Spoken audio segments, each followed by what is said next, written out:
You starting? You were live. Yes, this we're live. Yes, we have just gone live. Hello, everyone. This is your. Hello, everyone, and welcome to Amazing Plastic Sunday Hangout. Take two. I'm your host, Jack. And Amazing Plastic is a Google Plus community of scale modelers of all shapes and sizes and interests, genre levels, and skill levels. I think, no, genres are skill levels, not genre levels. Well, anyway. They like to share their tips and tricks with one another and to learn more about their craft and to celebrate one another's skill modeling achievements. Amazing Plastic is perhaps the fastest growing modeling community on Google in the Google Plus universe. We upticked 2 people so far between yesterday and today. We are at 1,617.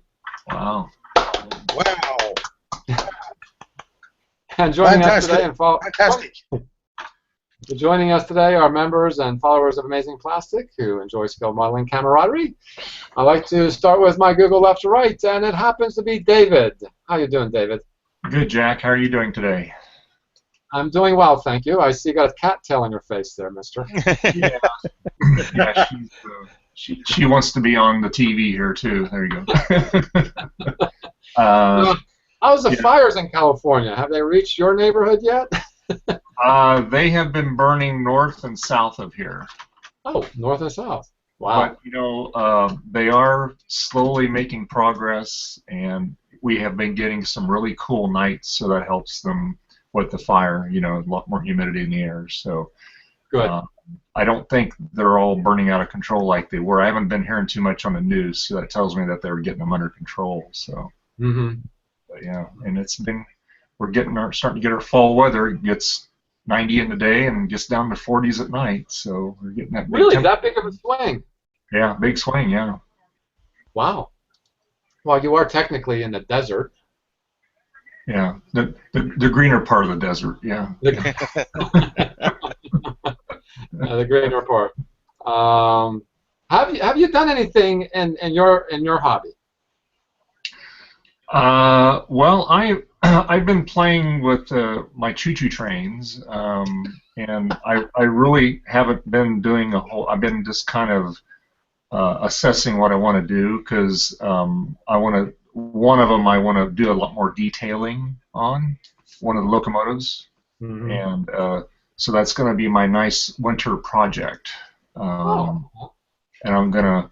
It's a dummy unit right now, but I want to make it a powered unit. But I'm going to add a lot more details to make it look more to scale and realistic and stuff. I mean, these are old. These are from the 50s and 60s, so and they're all die cast. So that's why I like them. They're old, and back then they were very detailed. And Are they Hornsby, David? What's that? Are they like the Hornsby type trains? Are they? No, they're like F7s. Here, I'll show you real quick. Hold on. Okay.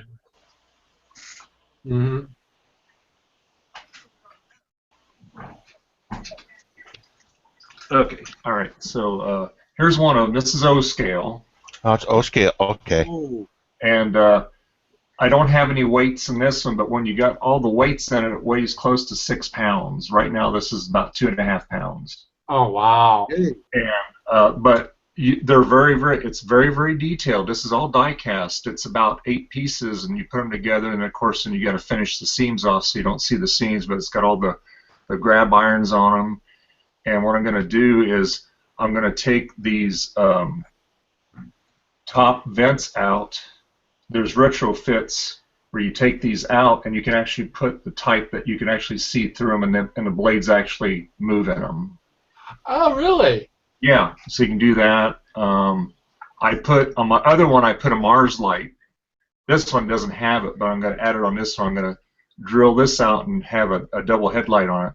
But on my other one, I have a Mars light because I have what's called a Tanami soundboard, and it's all DCC control. So they go out and they take a recording crew and they actually take and get all the original sounds. So I've got like 3 speakers in the one, and it sounds really real. I got a high bass speaker and a low bass and a high bass speaker. But this one's just a dummy unit. There's just only thing it's in is just a light. So, but it will be a powered unit. So, Really? You know, and I'll paint it the same scheme as the other one. The other one's a Burlington Central. It's a kind of a brown and light brown and dark brown. So, so yeah, so that's what I plan on doing. And well, you know something though, I gotta say though, there are communities that are for particularly about a model railroading. Hey, we welcome you guys too. I'm not a paper guy. We could do train guys. Trains. I do planes. You know, RC planes. I do models occasionally, which I haven't done. But you know, like the one I wanted to do was that big eagle that Richard was going to hook me up with, but I've never heard from him for a long time, and that's what I've been waiting on. So. You hear that, Richard? If you're watching, we're waiting on you. Yes. Anyhow, you know, I got to hand it to the RC guys. I'll explain later, but I was ordering paints because I want to order paints for like 3 or 4 jet kits. I'm thinking 3. I didn't want to open them, so what I went ahead and did was I went to the Revell website to look up the instructions. Of the 2 models I was looking up, they did not have a PDF file for the instructions to find out what color paint I'm supposed to use for that kit. I was able to find out roundabout way for one of the kits, but the other was the Blue Angels. The Blue Angels kit is this, and I couldn't find. I didn't want to open it and to find out what color, you know, the FS color, whatever it's called, I'm not even sure, the International Color Chart. And I ended up at an RC website, and I found out from an RC guy as to what color the Blue Angels are. So, so RC, you know, has a spot for. I'm finding out that the entire hobby, and this is not just like static models that we're doing, we're talking about RCs too, I think is perhaps, I don't know, kind of sister hobbies, I suppose. Yeah. It's all kind of intermingled, you know. Yeah. Right, because you know our static models may be about this big, but I have seen jets, especially passenger airliners, being models, and some of these are like 18 feet across. Oh yeah. And they use the same colors that we would. So, yeah, kudos to the RC guys. Thank you, because otherwise our Revell wasn't going to help me any because the instructions were not. I looked up the kit, you know, but just didn't have it. This is a pretty special kit, though. This has a Blue Angels book with a hysterical book there. Hysterical. Historical book. So I guess I didn't. Here, let's show that again because I had you on the hysterical book right there. Yeah. Anyway, moving on. How you doing, Heath? Good morning, wiping your cobwebs out of your eyes. Yeah, very, very good. Thank you, Jack. Beautiful day out here in down under. Being spring, it's a beautiful day. And what do you have going on your bench? Well, I actually have got. I've been wanting to get some weathering stuff so I can finish off my X-wing and my snow speeder. So I got some oil pastels. Oh, nice. So I could, so that I could weather. Of course, after putting the decals on, so that I could weather my X-wing and make it look lovely, and my snow speeder and make it look really funky. So I'll be doing that today. Plus, I've been doing some work on my the Enterprise that you sent me, Jack. I've been painting that. That's actually purple. That's I actually made that purple. Purple. Yeah. And I've been working on. I'll be working on that today too. I'll be working on several things today. Okay, so that sounds like what I'm doing. A lot of things that get nothing done. I've got some more painting to do on the Enterprise.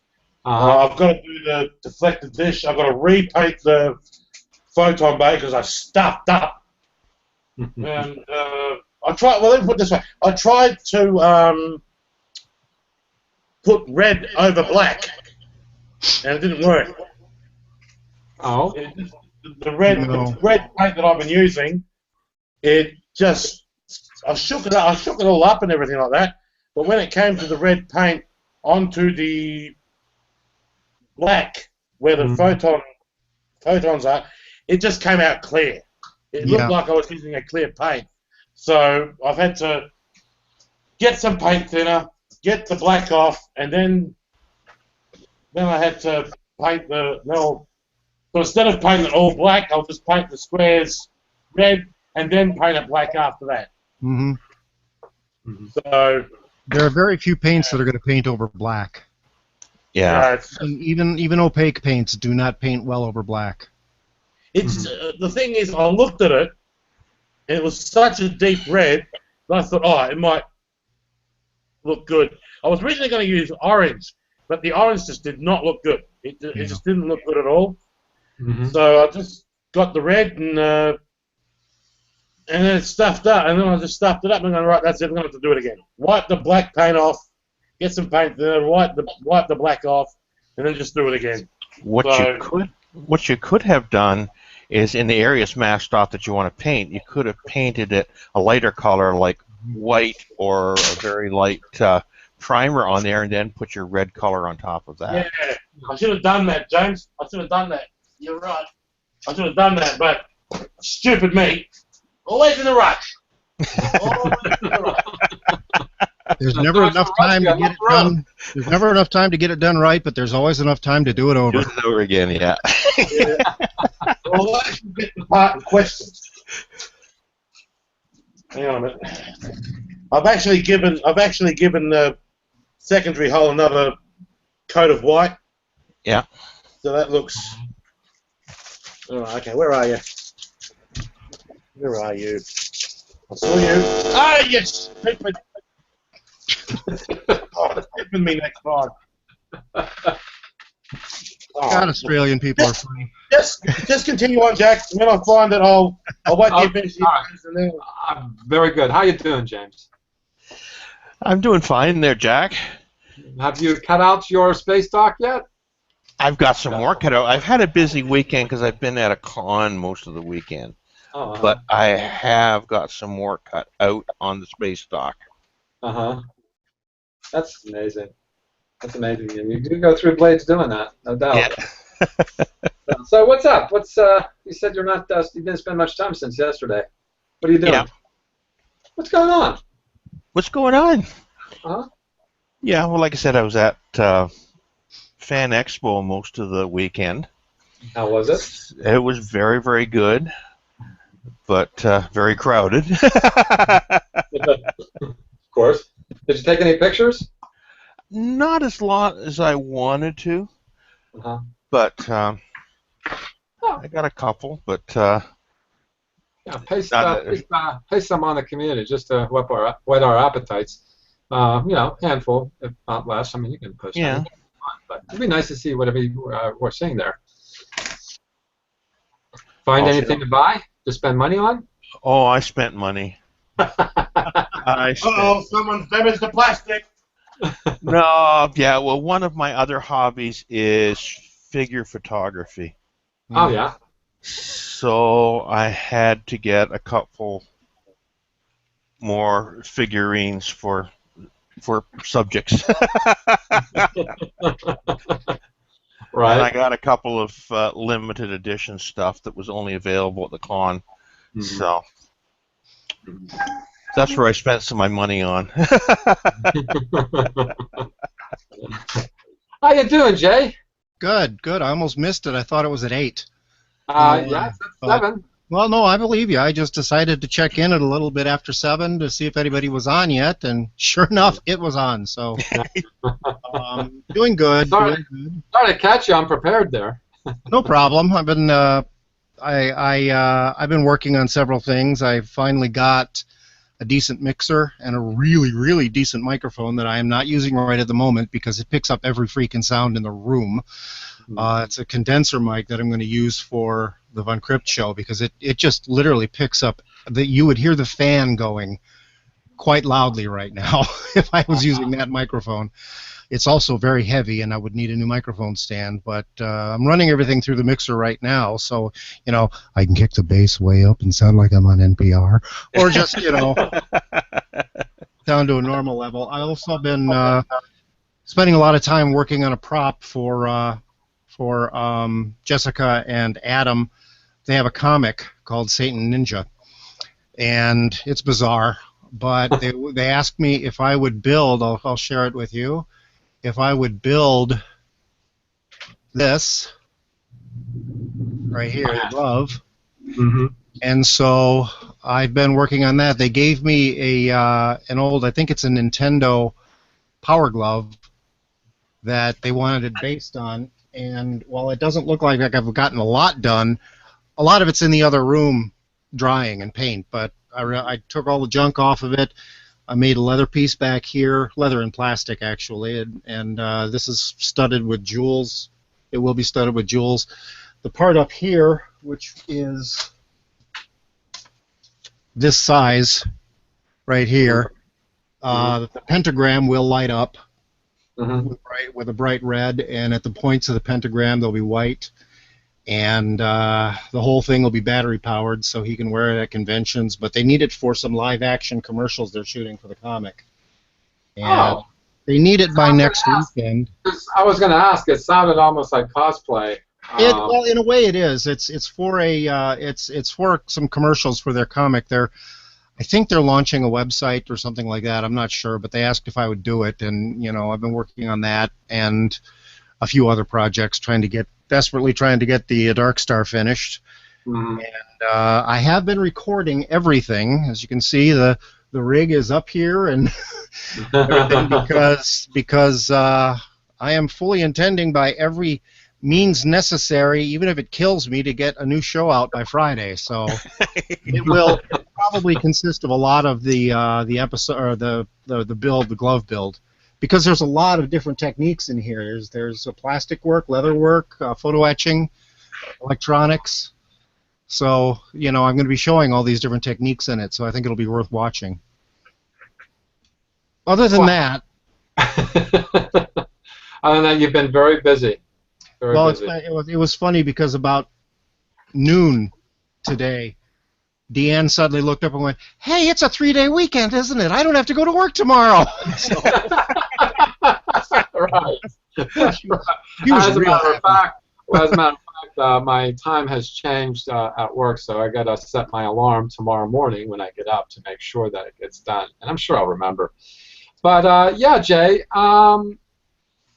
Well, I'm going to talk to you about something later on about YouTube channels, because I was just watching this guy called, his name is Tim Schmoyer, and his thing is called Video Creators, and he's like talking about how to increase traffic to your channel, and apparently these Hangouts don't do the job. I figure if you've seen one, you've seen them all. But anyway, that's something I'd like to talk to you about sometime in the near future. Yeah, no problem. As to what you're doing. And for me, as far as modeling goes, I gave up on a model, and it's a good thing that I did, because I have missing parts. I bought this kit from eBay. I didn't realize it was an open kit. There was some missiles missing, so I was starting to sand sprue down into becoming missiles. It turns out it doesn't even have a canopy. It only has a half a canopy, not the whole. It comes in 2 parts, and there's other things that are missing from it. But actually, I realized it was supposed to be in different colors too, like a light-colored underside and a darker top side, but this is too dark, it turns out. So, this is the second jet that I built that didn't get done because of missing parts. So now I'm buying kits that are sealed, and I think that's a good idea to buy sealed. I'm pretty much of a snob when it comes to that sort of thing, but I don't know how this kit came in. Anyhow, I've even just now David Hale did a post on our website on the community saying that he bought a Enterprise C kit, and the pylons were missing, and I told him don't buy another kit because he was threatening to do that in his post. So David, if you're watching, I have your 1400 scale pylons for the Enterprise C. It is a kit that I've kind of messed up. I over-primed the secondary hull, and you can't see the windows. So, this is primed with, oh gosh, what's that automotive primer? Krylon? No. Oh. Color something. Oh, auto color? Auto color? No. Oh, anyway, it's a primed with a gray automobile primer, and I can't color guard. No. Probably if I run downstairs to the basement and take a look at the can, I'll know. So it is yours.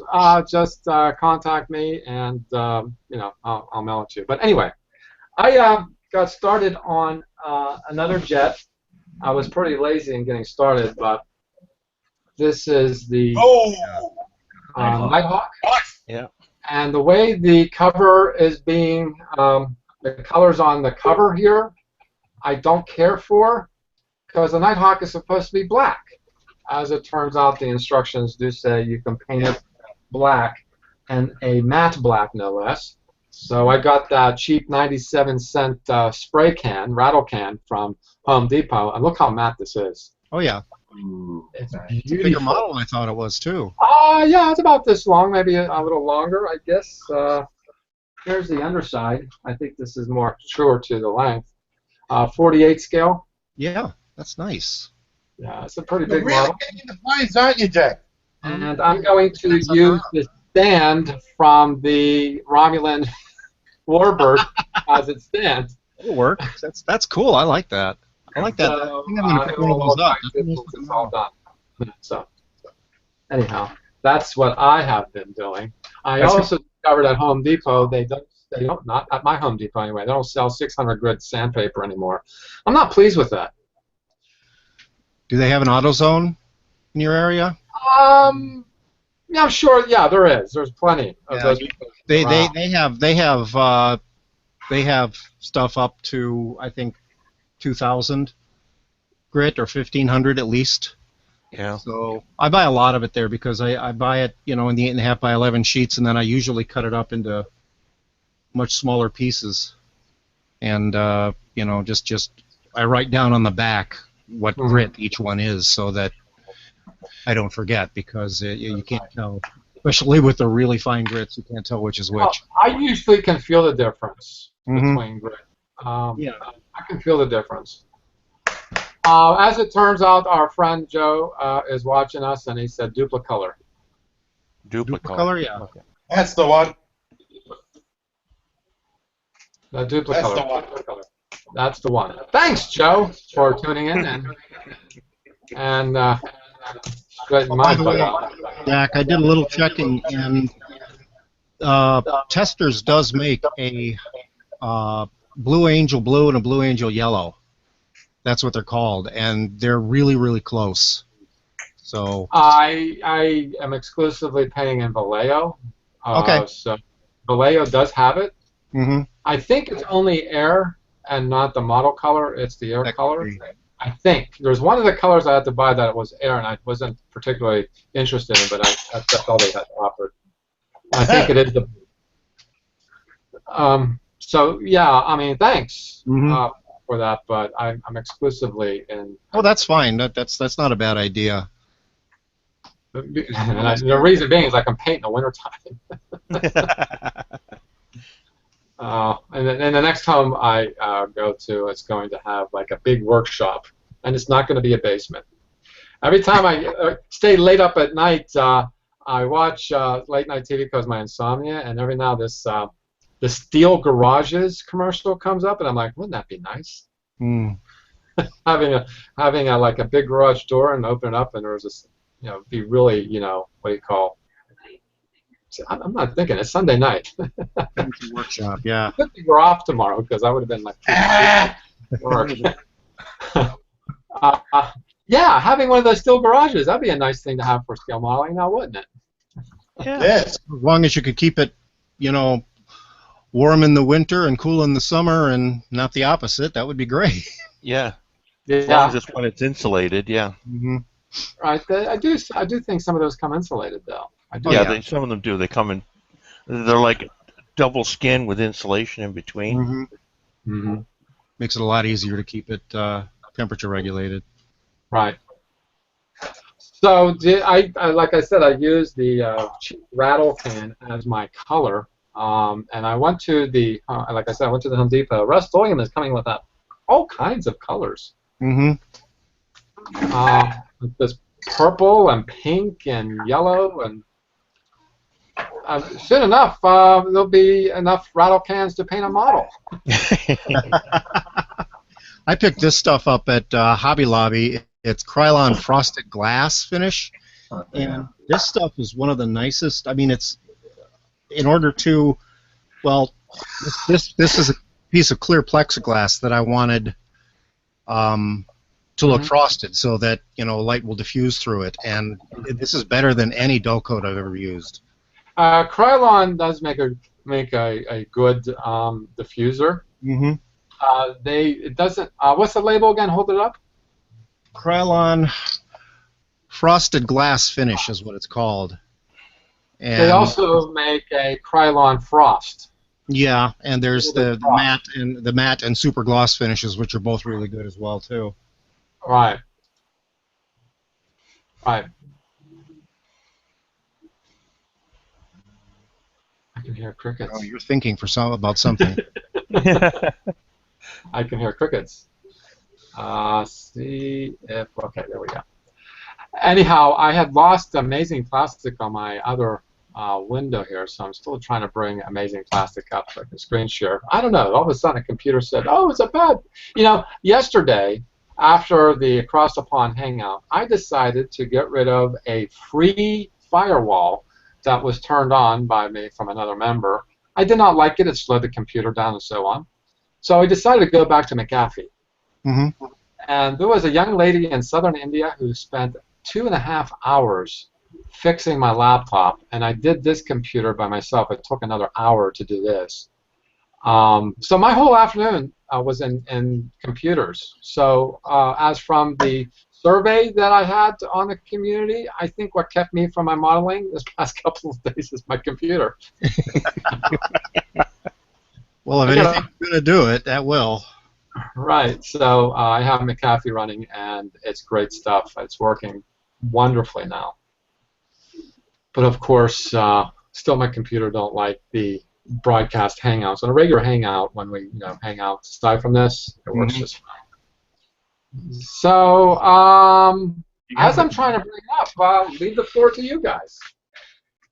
I was going to ask you, Jack, it's kind of off topic, but do you have a different webcam now since you moved your modeling area? Well, actually, no. I have two web cameras that are exactly the same. I bought another one. I did like the first one. It's Logitech. Yeah. Yeah. 920? I think it is. Well, it's 100 and I should say 1080 pixels.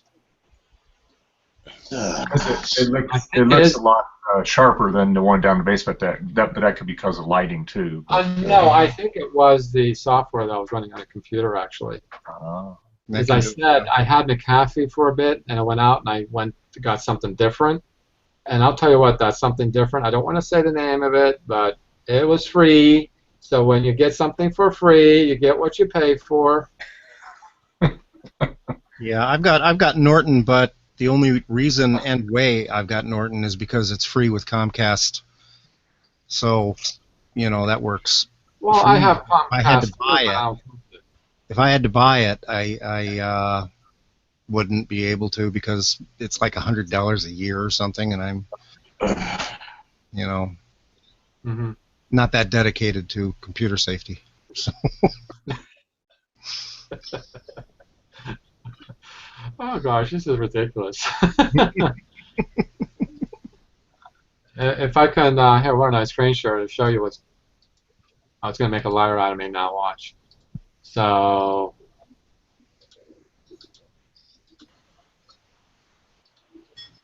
Aha, Google. I'm going to click on that, and this is going to be my picture. So it loads. Loading up. So can you see the top there, Yeah. right here? Yeah. Now we can see new tab, and it's loading. It'll spin, it'll spin, it'll spin, it'll spin. So, Joe, since you're watching, what should we talk about? Not that I'll probably know what you're going to send us because, my Google Plus is not loading right now. Yeah. Well, something you were asking me about the other day, yesterday, and that was about sites where you can find downloads of patterns for 3D printing. Oh, sure. And I sort of found a couple. Mm-hmm. There are a lot of them out there. It really depends on what you want to print. Yeah. I should have gotten down. I did come across a website for colors for jets and other military airplanes, and it turns out the Warthog that I have, the Thunderbolt 2, comes in many different color schemes. And this particular website will give you the division, whether it's the Navy or the Air Force or whatever else. Finally, it's coming up. But anyway, I should have taken down that website. I'll probably be able to go to it, try to look up this color again. I'm sure I'll come across it, and I'll post it on the community. It's actually a good resource for plane colors, for airplane colors. So, James? Yep. You looking it up? Yeah, I think I've got it here. Oh, there you go. Yeah, this site, one is called 25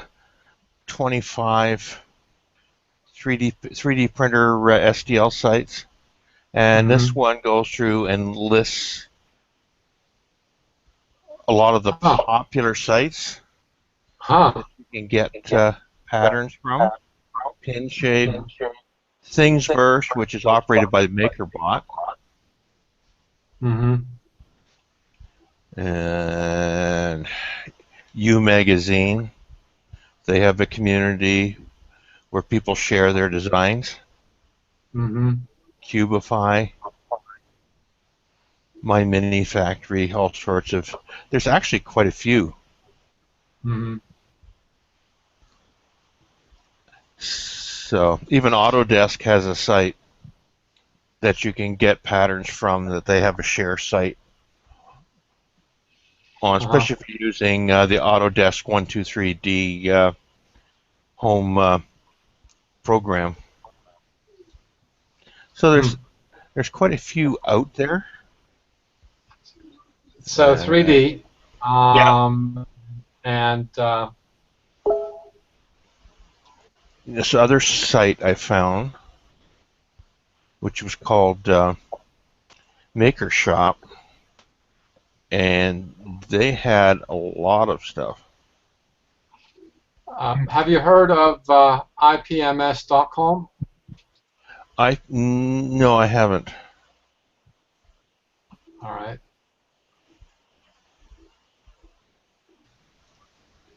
If I had a working computer, I'd look it up, Joe.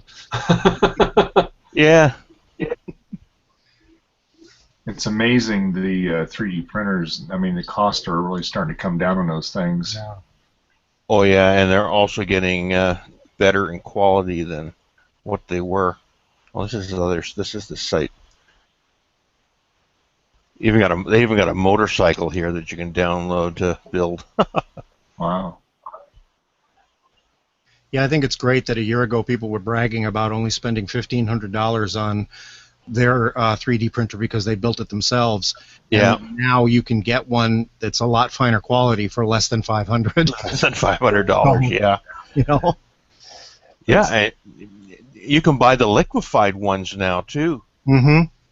Not without just using the spool, which the liquefied ones are nice because they have a lot better detail. Yeah. Mm-hmm. So Yeah, they're even testing it on the space station to be able to build tools and things like that. They're testing a couple different ones to see what works best and things like this. It feels so cool to be able to say, well, on the space station they're testing this, you know. yeah, Almost get to the replicator on Star Trek. Yeah, getting there. yeah. What was that, Dave? I said we're almost getting to the level of the replicator on Star Trek. You know how they replicate. Well, they actually have a 3D printer that now that does print biomass, so it prints, so you can print food with it. Yeah, and they've been working on some that may eventually be able to print working organs to be able to transplant in the body. They've already got them, you know, able to like recreate skin and things like that. So it's awesome. amazing. Replicate skin. Yeah. Yeah. It to you know, for burn victims and things like that. It's really amazing stuff. Well, I seen one where they're actually they're doing it here in Toronto. They're 3D printing heart valves. Yeah. Using skin grafts from the actual person that's require it. So by doing it this way, they don't have to use any rejection drugs. Yeah. Yeah, I mean that to me is totally amazing, and it's not something I think anybody would have thought of 3D printer being used for. Yeah. You know. Mm-hmm. Well, Joe's telling me it's a color reference chart as the IPMSstockholm.org. And yeah, Joe, this is similar to what I had found, but because I am dysfunctional, this particular site actually had like silhouettes of the model itself, showing you where the colors belong. And yeah, I think this is all good and fine, but you see, you got to be smart to use what you showed me here. Here, let me Oh screen my. share. Now that I got something working here. So this is let me I gotta log into my other computer here. And maybe in my history will I find the web address to what I'm talking about. So let's go and explore. Okay, got the FS colors here. Whatever a TAC standard is. You see how dumb I am? Let's see. Well, we'll see if it'll work. In the meantime, who is it? Joys of a slow computer. You know, the thing about the federal standard colors, Jack, the thing about the federal standard colors is the federal standard colors are standards. Am I bothering you, Heath? They're standards are designed what it's supposed to be, but anybody who's been in the military, especially anybody who was in World War II, Korea, or Vietnam, will tell you that the actual color and what they actually get are all over the chart. You know, the federal standard gray can be shades and shades different depending on what shipment they get. Yeah. Things like that. So as long as you get it close, you're probably getting it right. Well, yes, I would say that. Hi, Joe. You got a. Oh, that's an interesting icon that you got there. Headstone. Joe, Yes, unmute yourself. There you are. Unmute yourself. I'm trying. Well, you're unmuted. We can hear you. Oh, he's going back and forth Oh, between good. Okay, what you sent us here, this, okay, federal standard color, okay, I see it, I brought one of them up, Federal Standard 30219. It's a kind of a brown color. Yeah, but it's what's a TAC Through that standard? site, What's that?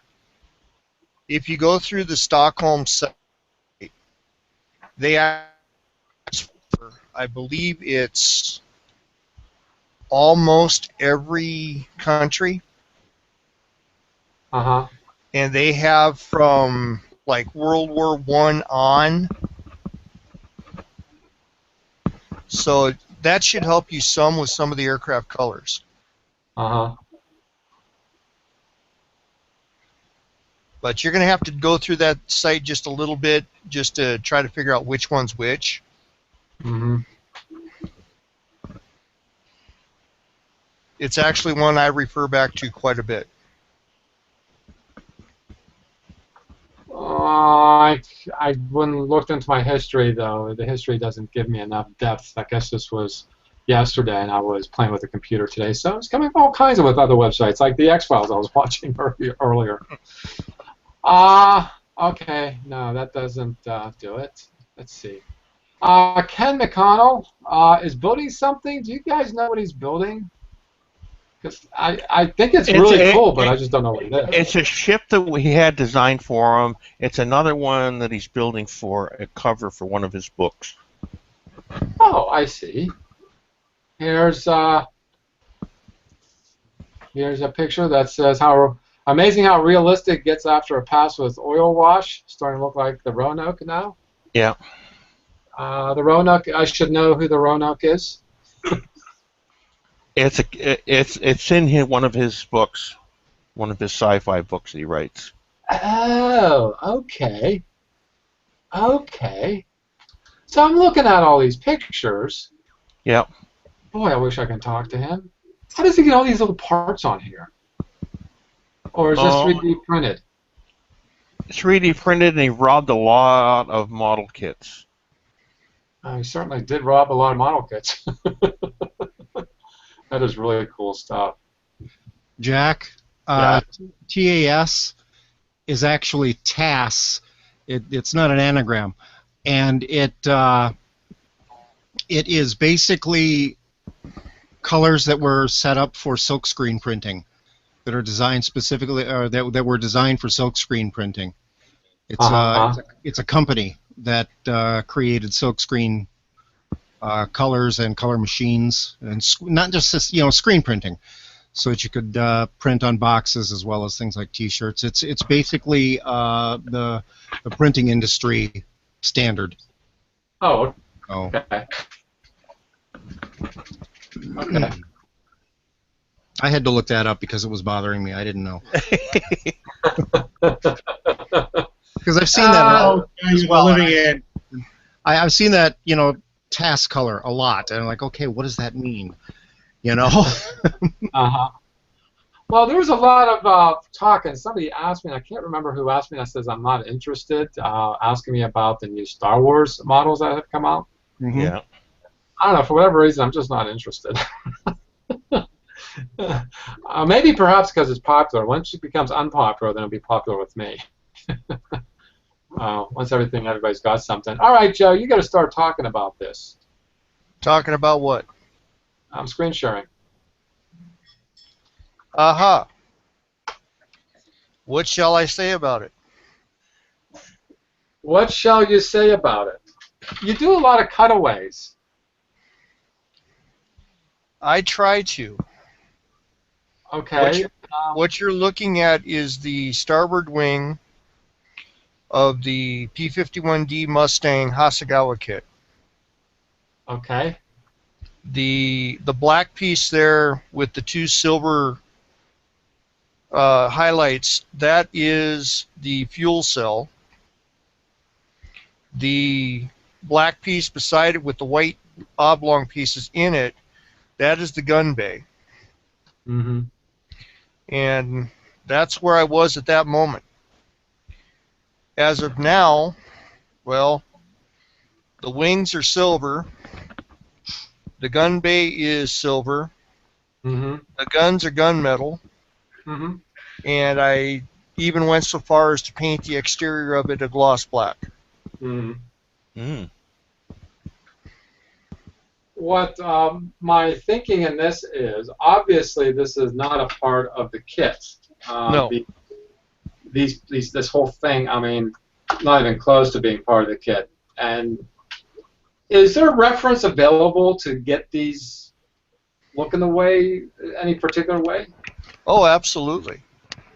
Type in cutaway model, or whatever aircraft you're looking for, type in cutaway. Oh. And you'll come up with probably a dozen or so different drawings of cutaway models. Huh. If you're real lucky, you'll come away with something that somebody's been restoring a one-to-one aircraft, and they will have taken all kinds of pictures. Well, I would think all the ribs in this would be very different from the other. Oh, yeah. Yeah. That would be a lot of pictures. But, you're going for a general. You're not going for the specific. What you want is, in that scale, all you're looking for is something that represents what's there. Uh-huh. I'm not trying to make it a scaled down, absolutely 100% accurate version. I'm just trying to give it that bit of illusion that people can look at it and say, "Oh yeah, that's what that looks like," Uh-huh. I've heard from the grapevine that's your specialty, cutaways. No. No? No, there are others out there that are so much better at it than I am. Mine are very rough in comparison. There are some. Dan Jane, he builds and he writes for Fine Skill Modeler. His builds are so refined, so polished. You would swear that it was a kit piece that he was putting on rather than a scratch build piece. Well, yours is not too shabby, actually. And I guess I wouldn't know what I'm talking about when I say, yours is very good. I compared to what I can do anyway. I'm grateful. Thank you. Yeah. So as you know, I'm a fan of yours, and I do show your work occasionally across the Hangouts. It's just interesting to see scratch building as it's supposed to be done. That's how I feel about it. Like I said, I'm very grateful. Quite honestly, I see all the blemishes. Don't we all? Now, does anybody here don't see their own blemishes? Yeah. But I don't think many people can look at it and say, okay, that's my blemish. That's not the kit. Uh-huh. Well, yeah, I think the biggest problem with model building is deciding when you're done. I think, it's hard for me to go, okay, this is finished. I'm not going to do any more on it. Yeah, like for me, I finish a kit when I'm done, when I have no more parts left. Yeah, but Joe here makes parts further. He just builds it further. He makes parts for himself. Yeah. Do it further. It's a lot of fun. But when I was a kid, I used to do a lot of scratch building from paper, for all things, and I made my own patterns. I made my own parts. I made my own instructions, for the most part, and I don't have any pictures from back then of my work. But and the only reason being is there's two things about it. My parents weren't about to afford model kits for me, and two, my father didn't like me doing them. So I did them behind his back, basically, and out of paper. And I was actually quite popular when I was a kid. But when you leave something like that behind and haven't done it for years, you do forget a lot of things. It's like riding a bike. If you quit doing it, well, maybe not. Not might be riding a bike. You'll never forget how to do that. But am I making any sense? You get rusty. Oh yeah, you definitely. I mean, I think you can get back up to speed faster than if you've never done it. But yeah, you lose it. With anything and everything, it's practice. Yeah, I've lost it all right. We see it in this hobby all the time. People getting back into modeling that haven't done it in 35 years since they were a teenager or younger. Mhm. And then now the kids have moved on and they want to get into a hobby, and they're coming back into the modeling. Yeah. Uh-huh. And they have to relearn everything that they've forgotten. Right. Right. I don't do paper anymore because I wouldn't even know where to begin to buy the stock, the card stock that I did use. It was a chipboard stock that was a particular weight, Yeah. and I remember thinking to myself, getting back into it, should I go back to doing the paper thing on my own? I Yeah. probably would have done that if I didn't have the money, but apparently I do have the money, and I'm doing plastic kits now. I would like to. And I feel as though I'm cutting my teeth on the plastic kits before scratch building. Does that make any sense? Oh yeah. Yeah. Absolutely. Where do you think I started? Wow. You know, this whole thing that I do, I'm looking at as a step. It's not the end game that I want, but it's a step towards that. Uh-huh. I'm looking at the next step now. I'm looking at it. I don't know if you've seen Armor. They have what they call the exploded view. Oh. Yep. Oh, You yeah. know, and I'm looking at that for an aircraft. Mm-hmm. Oh. Uh-huh. You know, at some point in time, I want to work my way up to where I actually scratch build an 18 scale, like a P40. Yeah. A P40. Wow. But you know, this is a step in the journey. Uh-huh. Uh-huh. It's usually the journey, not necessarily the destination. Right. Oh. Okay. You know, if you say you've gotten to the point where you're at the end of where you want to be, well, where do you go from there? Exactly. Oh, that's true. Yeah, because That's you're true. always learning new things and new techniques. Yeah, and I've from Jay, I've learned how to use the silicone rubber, and I've watched Steve Neal do it on a bigger scale, and it's actually, I found it easy. Mm-hmm. I think what was hard about it is making sure that the silicone doesn't get underneath your thing Yeah. that you're doing. And one of these days I'm going to build. I've always been talking about it. A 350 scale Excelsior from Star Trek. I don't know which one it is, but it doesn't seem to be very popular. I guess it has a following among Starship lovers, but it certainly isn't one of those things that come to mind. The modified Enterprise B was a modified Excelsior. It's a modified Excelsior, yeah, and I think a lot of people are embarrassed by it. But, I don't know why. It's a nice looking ship. Better looking than the Sea, as far as I'm concerned. well, you know what I thought about the Sea is the Bizarre Collectors are awfully close to the saucer section. Well, yeah, that thing was thrown together so quickly, and it was mainly made out of like pasteboard and such. You know. Oh, really? Yeah, it was put together pretty quickly. Well, next up, Mike is he's an awesome modeler too. I could Yeah. swear this is the real thing. Yeah, isn't that gorgeous? Oh, It yeah. is, and the reason I can Mike swear did a that- beautiful job on that. Look at this area. This is what makes it look real. I would be willing to bet that those nuts and bolts are real. No, most of them. No, most of them are actually printed on the kit. They are Well, today. Yeah, 'cause I know he ordered a bunch of. He ordered some screws to replace some of the mounting screws Oh, okay. for what with the screws that were supplied. That kit's almost 11 inches in diameter. Yeah, that thing is gorgeous. Oh, is it really that big? Yeah.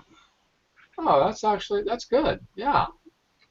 And all the pushrod cylinders he replaced from the resin ones that were with the kit, he replaced them with aluminum. Mm-hmm. These things.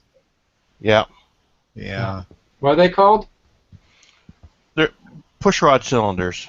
Pushrod cylinders. The Okay. push rods are inside them. Right. Right. Okay. That looks awfully real. Does it not? Mm-hmm. That's very impressive. Really cool. Now, Mike, attach a plane to it. That's 11 inches across. Would be a very large model. Yeah, you're talking about almost like a quarter scale. Quarter scale? Yeah. Mm-hmm. Really? So it's like a foot, so 4 feet across in real life, would you say? Yeah. Oh, I guess. Yeah. All right. Didn't know. Cool. Okay. That's just awesome work there. Awesome work. And where is Heath? What happened to Heath? He exploded. He exploded? Yeah. And back to having fun with cars. Chris Pandoff, gentleman from Down Under. Of course, if I can get this to load and see his current car build. It is the Knight Rider. Yep. Ah, yes. It is the Knight Rider. And from what I can tell, he's got the electric kit for it. Yeah, I think that's the Hiroshima kit, which comes with the lighting kit. It's certainly not the original kit that came out. I know that. No. That thing is almost impossible to light. So I'm sure this isn't going back and forth. Oh, it could be. Yeah, the Hiroshima one. The original, has a the full original chaser. release. Yeah, the original release of the Knight Rider kit was AMC or something. Yeah. And the little Cylon eye that goes back and forth was very, very tiny part molded into the hood. It was not even a separate clear part. So, and I mean, it was tiny. It was like a 1/16 of an inch by maybe half an inch. Yeah. So, it was a tiny little part. I've got that kit somewhere around here. I just have never built it. Nice and shiny.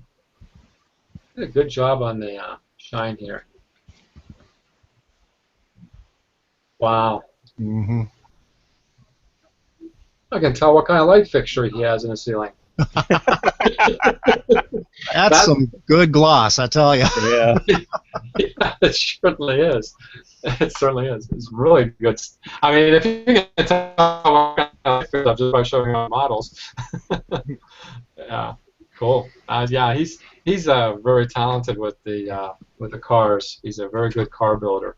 I guess it's sort of like you got to pick your genre and fly with it, and try to be the best at it. Mm-hmm. I don't know. I kind of like cars too, so.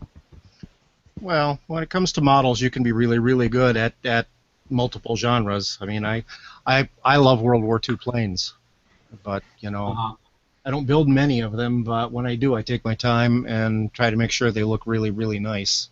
Mm. Well, I'll say this much. What I'm trying to do is learn how to glue parts together and paint them well enough to at least make them look like the way they're supposed, from what I can think, supposed to be. What were you saying, Joe?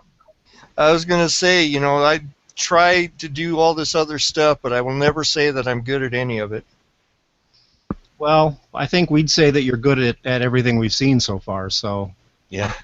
But it sounds like you don't get satisfied with what you work on. I think your level of satisfaction is very high. This is why you're so good.